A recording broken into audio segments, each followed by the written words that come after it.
Las 7 de Hoy por Hoy. Ser Podcast.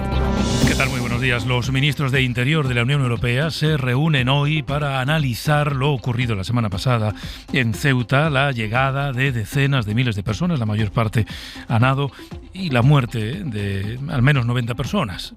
Los equipos de rescate siguen intentando localizar cadáveres en el mar. En las últimas horas no se ha sumado ninguna víctima más. Ayer el Ministerio de Asuntos Exteriores de Marruecos insistió en que su país, su gobierno, no ha tenido nada que ver en esta crisis. Niegan que estén presionando o chantajeando o haber actuado bajo presión o bajo chantaje. Rabat insiste en que fue la sentencia del Supremo Español la que prohíbe deportaciones en caliente de quienes lleguen a nado, la que animó a miles, a decenas de miles de personas a entrar en Ceuta. El análisis que van a hacer los ministros sobre la situación allí convive con el intento de recuperar la normalidad de una ciudad que inevitablemente sigue afectada por la mayor crisis que hemos vivido en la historia reciente en este país, crisis migratoria. Así que lo primero es volver hasta allí. En directo desde la playa del Trampolín, Antonio Martín. Antonio, buenos días. Hola, buenos días. Aún no ha amanecido aquí en la playa, ya se ve un poco de claridad, el cielo color anaranjado y a lo lejos las luces de los barcos fondeados y al fondo la península. El olor a las fogatas reina aquí en la playa del Trampolín, a la que volvemos, una playa que, como ya comentábamos ayer, pues está situada a unos 300 metros del CETI. Hay diferencias, Pedro, con respecto a la mañana de ayer. La zona ayer estaba acordonada, cosa que hoy no ocurre, y ni siquiera hay presencia policial. Hace una media hora que se ha marchado el único furgón de la Policía Nacional que estaba controlando el lugar. Tampoco está presente, como ayer, el ejército. Calculamos unas 500 personas con varias fogatas o pequeños fuegos encendidos. Esta noche nos cuentan, ha refrescado más. Comparten la zona y principalmente subsaharianos, pero comparten también, como digo, la zona algunos marroquíes. Están dispersos por toda la playa, incluso en las escolleras cercanas. Y en cuanto a la carretera que lleva al CETI, la hemos recorrido hace un momento y en este caso pues sí que la imagen es la de ayer, subsaharianos durmiendo, esperando poder acceder al centro de estancia temporal de inmigrantes, colapsado, en este caso sí ante la atenta mirada de la Policía Nacional. Hoy no es uno sino dos los furgones los que controlan el lugar, y ayer el delegado del gobierno anunciaba un contrato de emergencia con Cruz Roja para atender a los migrantes que se encuentran en estos alrededores del CETI, y además dijo que se estaba también buscando un recurso para las personas que se encuentran o se encontraban en la playa del Trampolín. En cuanto a la actividad comercial, se va recuperando, aunque en establecimientos donde se venden productos comestibles o en grandes superficies sigue habiendo presencia policial, presencia del ejército para evitar avalanchas. Algunos establecimientos mantienen el control de acceso, haciendo colas para poder entrar a ellos, y no solamente tiendas de comestibles ante el temor de incidentes. A lo largo de todo el día de ayer continuó el goteo de personas que son devueltas a Marruecos, fundamentalmente en camiones del ejército o por el papel del ejército, que sigue peinando la ciudad en busca de aquellas personas que entraron la semana pasada pero no regresaron por su propia voluntad. En la frontera del Tarajal está Nicolás Castellano. Nico, buenos días. Hola, ¿qué tal, Pedro? Buenos días. En estas aguas donde ahora el viento desplaza bastante esas olas, han aparecido en las últimas horas otros 2 cadáveres. Son 74 los que están en esa morgue improvisada del Hospital Militar donde se siguen practicando las autopsias. Está llegando ahora mismo a esta hora de la mañana, Pedro, esa lancha semirrígida de la Guardia Civil que va a volver a peinar palmo a palmo estas aguas de la muerte, de la mayor tragedia documentada hasta ahora. Aquí a esta hora de la mañana el cambio significativo, Pedro, es que ya no están los regulares, los legionarios con tanta presencia policial como en los últimos días. Ahora se está recuperando la normalidad, entre comillas, y es la Guardia Civil la que custodia este puesto. En las últimas horas, como decimos, en lo humanitario, ayer en Hoy por Hoy adelantaba el consejero ese dato de entre 3.000 y 5.000 personas que se calculaba que siguen en las calles de Ceuta. Vimos ese reparto por primera vez de comida 4 días después a esas personas que están en la playa del Trampolín, solicitantes de asilo, entre ellos Yusuf, un senegalés. Dice, estaba realmente hambriento, es la primera vez que nos dan algo de comida en un reparto que llevaba a cabo la Cruz Roja. Germinal Castillo es portavoz de la Cruz Roja en Ceuta. El reparto de comida es doble, se ha hecho un reparto de comida y agua, como habéis podido comprobar, y al mismo tiempo una asistencia sanitaria con varios médicos, enfermeros y personal sanitario de Cruz Roja. Se repartieron más de 2.000 comidas, Pedro, de hecho había 2.000 panes y se quedaron cortos. A eso hay que sumar los menores que siguen durmiendo a unos metros de aquí y de los que hablaremos a las 8. Sí, a las 8 pondremos el foco en la situación en la que quedan esos cientos de menores, más de 800 según la cifra que ayer manejaba el consejero de Presidencia de Ceuta. Además de la parte humanitaria, están las reacciones políticas de las últimas horas. La ministra de Defensa, Margarita Robles, se ha desmarcado algo del discurso del gobierno y a su manera ha señalado directamente a Marruecos. Pido al gobierno de Marruecos que haga lo mismo, que no puede ser que se utilice a menores como se ha utilizado o a personas echándoles a la muerte sin más como consecuencia de actuaciones en Marruecos. Robles ha defendido los trabajos del CNI después de que les contáramos ayer de que el Centro Nacional de Inteligencia advirtiera en varias ocasiones al Ministerio del Interior de que se avecinaba una entrada masiva desde Marruecos. Irene Milla, muy buenos días. ¿Qué tal, Pedro? Buenos días. Los servicios de inteligencia dicen que manejaban información fiable de que el riesgo de una entrada masiva en Ceuta era posible y muy real, porque las mafias habían detectado un ángulo muerto administrativo tras la sentencia del Supremo. El CNI trasladó esta información a Interior, dio varios avisos, pero no hubo un refuerzo acorde a la amenaza. Bueno, Interior niega esa versión, dice que no hubo ningún informe, defiende que desde mediados de julio se incrementó el dispositivo de control en la frontera, un mes en el que se detectó un aumento en el número de personas que llegaban a Ceuta. La portavoz del gobierno, Elma Saiz, en Televisión Española. No hubo ningún informe que alertara de la magnitud de las cifras a los que se ha tenido que dar respuesta. Y en Génova, el secretario general del PP, Miguel Tellado, evitó responder si Rabat es un socio fiel o si tiene alguna responsabilidad sobre lo ocurrido en Ceuta. Evitó en todo momento, durante su rueda de prensa, señalar directamente a Marruecos y culpó solo al gobierno. En relación con Marruecos, bueno, yo creo que es imprescindible esclarecer qué es lo que ha fallado en la cooperación con Marruecos. La colaboración no puede depender de las circunstancias. Debe ser permanente, debe ser leal, debe ser eficaz. Y creo que todo lo que ha ocurrido tiene un responsable principal. Y ese responsable principal se llama Pedro Sánchez. En todo caso, les decía que la cita de hoy, que va a vertebrar la agenda de este martes, va a ser la de los ministros de Interior de la Unión Europea, un encuentro en el que se va a abordar esta crisis, se van a debatir cuáles tienen que ser las medidas a tomar para que se repita. El encuentro, que es telemático a distancia, llega después de que 22 países comunitarios hayan puesto el foco en el gobierno de España.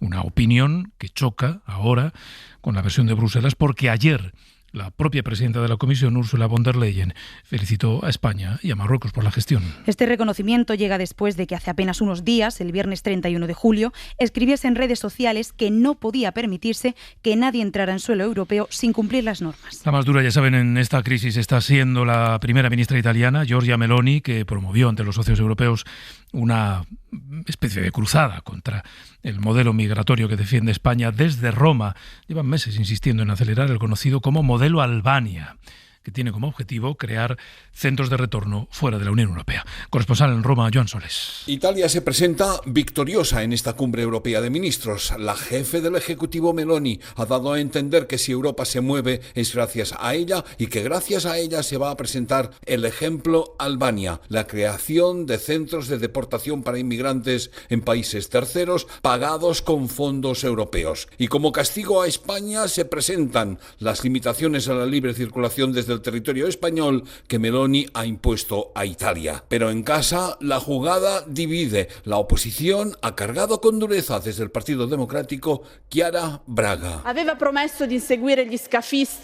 prometido perseguir a traficantes y a contrabandistas en todo el mundo, pero ha decidido someterse a la ultraderecha y a su propaganda. Apareció inmediatamente para atacar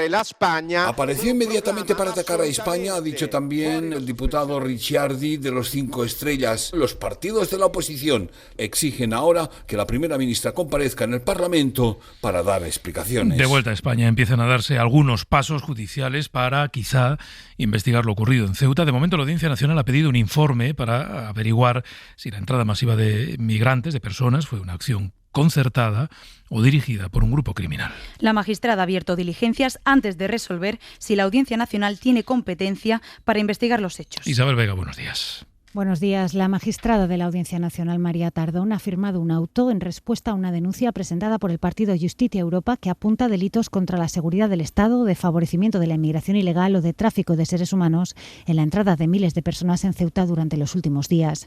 La instructora abre diligencias porque aprecia que puede haber indicios de delito y da un primer paso antes de pronunciarse sobre la competencia de la Audiencia Nacional para abrir una investigación. Encarga un informe a la Comisaría General de Extranjería y Fronteras para que aclare si pudo tratarse de una acción concertada o dirigida por alguna organización o grupo criminal. Solicita los elementos que haya recopilado, si es que los hay, para la identificación de posibles partícipes en esa entrada de más de 50.000 personas en Ceuta, que se ha cobrado cerca de un centenar de vidas junto a la frontera del Tarajal. En Reino Unido han comenzado a notificar la retirada de los permisos de residencia que se concedieron a ciudadanos europeos en la era post-Brexit. El Ministerio de Interior dice, han pasado 6 años, que se concedieron por error.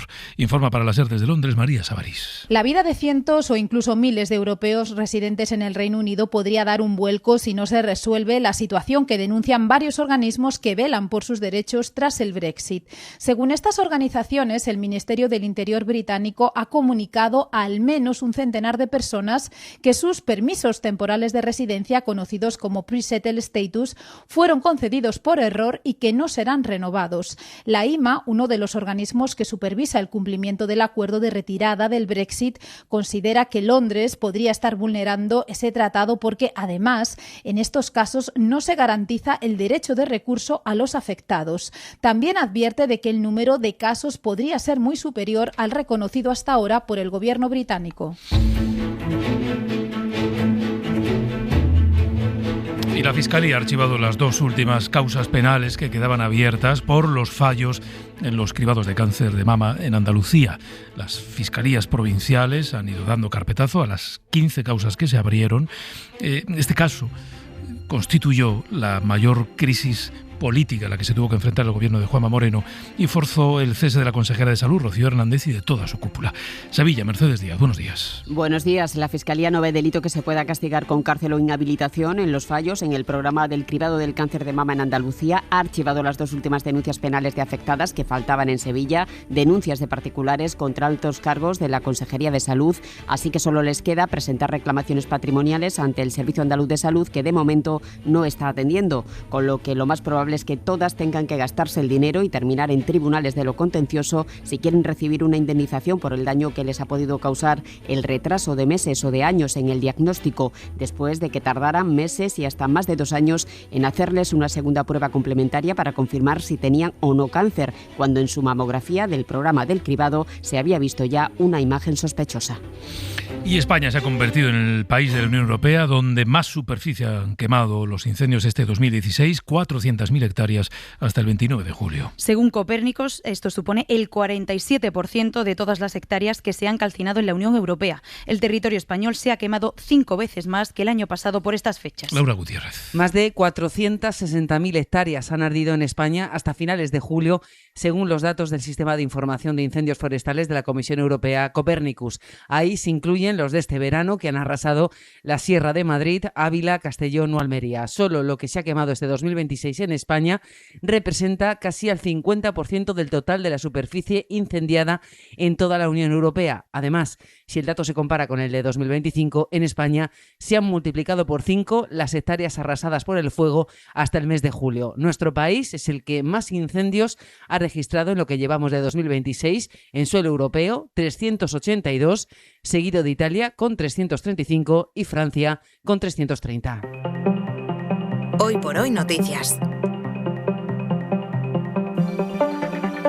SER Podcast. Los martes recuperamos lo fundamental de lo que nos comentaron los compañeros de Internacional el fin de semana en Punto de Fuga, dedicado en esta última edición a la figura del nuevo presidente de Colombia. Pablo Morán, buenos días. Hola Pedro, buenos días. El Frente Populista liderado por Trump en América va a sumar un aliado más este viernes. Llega al poder en Colombia el Tigre. ¡Colombia! ¡Aquí está tu tigre! ¡Colombia!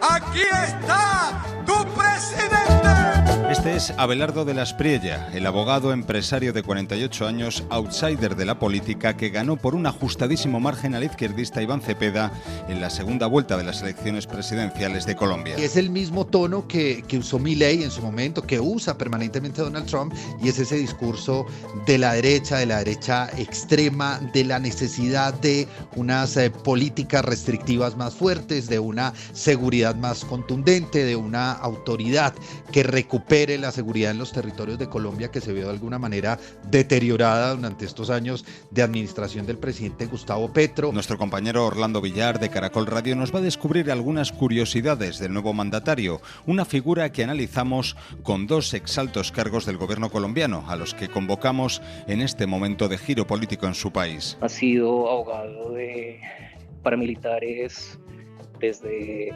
principios de siglo, y no solo los ha defendido en las cortes, lo cual es desde luego totalmente legítimo, sino que públicamente ha defendido el papel de esos paramilitares en el país. Para dar algo de contexto, estamos hablando de grupos que son responsables por la muerte de más de 200.000 personas a lo largo del conflicto armado, y pues tenemos del lado de la Espriella a un apologista, digamos, de estas prácticas. Y además pisamos la calle, pulsamos la realidad social de Colombia, que sigue marcada por décadas de ese conflicto interno. Berta Reventós estuvo allí. Es el primer país productor de cocaína a nivel global y rico en materias primas como petróleo, oro y carbón. El control del territorio, por tanto, es un elemento primordial para entender Colombia en su complejidad, como cuenta Wilson, activista ambiental. Porque en últimas buena parte del conflicto social y político y armado en Colombia tiene sus antecedentes en la tierra, en la tenencia de la tierra, en el uso de la tierra, en el aprovechamiento de la tierra y en el despojo también de la tierra. Todo esto y más en Ser Podcast y en las redes sociales de Punto de Fuga. A ver qué nos recomienda hoy Pepa Blanes. El policíaco es el mejor género para pasar un rato frente a la televisión. Lo sabe bien Nicole Kidman. La actriz lleva tiempo produciendo las series que protagoniza y buscando papeles protagonistas a sus 60 años que tengan recorrido y claroscuros. Así ha llegado a Scarpetta, serie estrenada en Amazon Prime Video. Me refería a tu primer caso de hace unos años, que parece que vuelve a la palestra. A mí no me gustaría que ese cajón de mierda explotara. Mancharía tu, hasta ahora, intachable reputación. En ella se conjugan muchos elementos llamativos, y es que está basada en las populares novelas policiales de Patricia Cornwell, que lleva 29 libros siguiendo a esta forense e investigadora. Es el personaje de Nicole Kidman, a quien acompaña un elenco consistente como Bobby Cannavale, Jamie Lee Curtis o Simon Baker. Y también su creadora, Liz Sarnoff, que ha trabajado en series como Perdidos o Barry, y que encima aquí apuesta por el thriller, que siempre es un valor seguro en la televisión. Yo, la doctora Kay Scarpetta, juro solemnemente que, con lealtad e imparcialidad, desempeñaré todas las tareas. Lo más curioso es la decisión de dividir la serie en dos líneas temporales separadas por 28 años, que hacen ver la historia en distintas perspectivas. Para no perderte ningún episodio, síguenos en la aplicación o la web de la SER, Podium Podcast o tu plataforma de audio favorita.